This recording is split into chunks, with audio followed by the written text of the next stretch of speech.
क्या आप जानते हैं, पूरे 14 साल के वनवास में लक्ष्मण ने एक सेकंड भी नींद नहीं ली।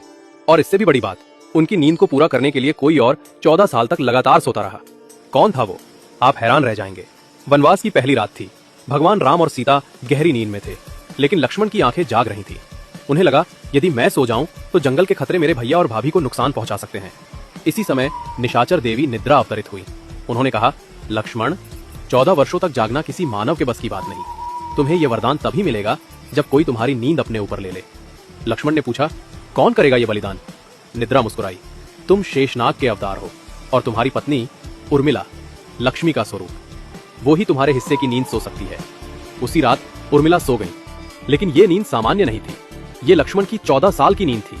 वे सोती रहीं और लक्ष्मण रात दर रात राम और सीता की रक्षा करते रहे। वनवास खत्म होने के बाद जब लक्ष्मण अयोध्या लौटे और उर्मिला को देखा, उनकी आंखें भर आई। उर्मिला ने आंखें खोली और 14 साल बाद पहली बार मुस्कुराई।